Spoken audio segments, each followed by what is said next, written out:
This is Be United in London at CLG's listening event tackling race inequalities.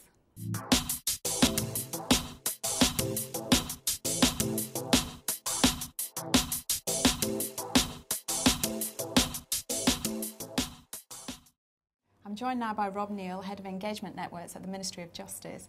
Rob, thanks for joining me. Thank you. I'd like to start by asking you, how can we encourage more people from ethnic minority backgrounds to get involved in public life and volunteering?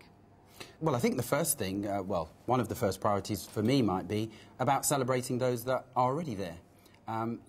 The suggestion at times is that it's about plugging some kind of gap, some kind of deficit, when oftentimes I find that it's about shining a light on some good stuff that's already going on. And I think if through, whether it be United or indeed other forms of attention that's given, we can shine a light on all that good, healthy stuff that's already going on, I think in itself that will encourage others to be attracted to that light. And I know from my own personal experience in the effort and the work and the experience I have in the community that there is a tremendous amount of work up and down the country on public engagement, on civic responsibilities that is already going on, and that's right across the continuum of that exercise and experience. So I think it's about doing that first and foremost.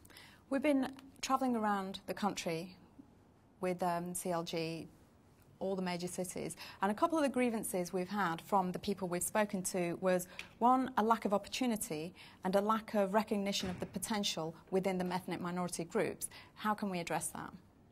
Well, let me say first, I think it is commendable, indeed applaudable, that the CLG have taken on this exercise and in this way.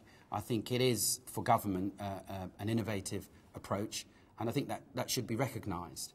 And I think it has, from my understanding anyway, from the series of events that have taken place so far, they've been well attended, and people have seized the opportunity to articulate and say exactly what they feel, emotion included. And I think it's a courageous move on the part of government, and I think it's bringing its own reward just in the events themselves. Picking up on your question about opportunity and if that is about a grievance, if that's how it manifests, then I think government has to be responsive.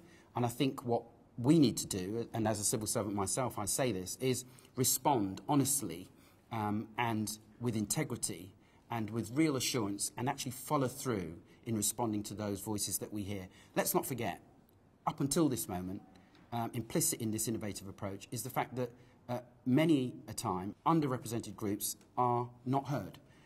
Often in whispers, I feel as though we're not connecting sufficiently well with those parts of the community that are there and are doing incredible work that enriches the fabric of Britain's diversity. And I think through advents and approaches such as these, we can do so much, and the rewards are so great and ahead of us that we need to continue reaching out to that. But how would you specifically address the lack of opportunity and the lack of recognition of potential and talent within the black ethnic minority groups? I think it's about persistence in the exercise of listening and the response to that listening. I think it's in that exercise that we can increase the opportunity. We are starting from a low base. We know from the evidence already gathered that we've not been great, that's government, at listening to those voices. And I think how we can get better is, like in most exercises on improvement and a journey in improvement, is to continue doing that, but to adjust and amend our approach each time as a result of being informed by the members of the community. Who feels it, knows it. And I think if we believe that in our heart and have faith in that, we can actually adopt and adapt to present to our communities that which makes sense to them. And what do you think the main barriers are to civic participation and representation that need to be addressed? I think oftentimes we overlook the cost, and that's right across the whole gamut of costs. It's not just about financial, but it's the cost of time, the cost of preparation, but bringing it right back to the bottom line around money. Often we forget that when we're talking about volunteering, for example, people have full lives, often with one, if not two jobs to have ends meet, but they still feel the call, they still feel an allure to represent their community and indeed be part of Britain's civil responsibility. And I think what we can be doing is to look at, off the top of my head, things like, travel and travel costs. Maybe there's something we can do there to alleviate the cost that there is on people moving from A to B. Maybe there's something we can do with infrastructure to help small, middle-sized organisations actually take on IT that enables them and empowers them to be connected and to make sure those channels of communication are kept open. I think, and my experience tells me, from working within government, that there's a lot more we can do in those areas to enable and empower members of our community in order to make an even fuller contribution than they're already doing. Rob, you were selected from over 50 candidates to be a REACH role model. What does it feel like to be a REACH role model, and what do you think you've contributed?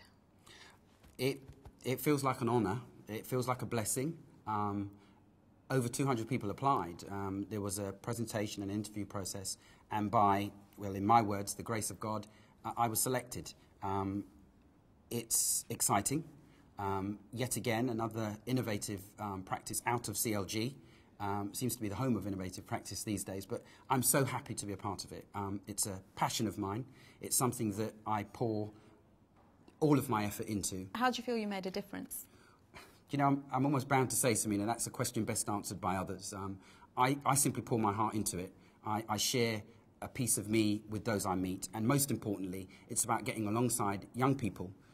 In this case, the lens is focused on young black boys and black men, and they're measured under-attainment, they're under-achievement.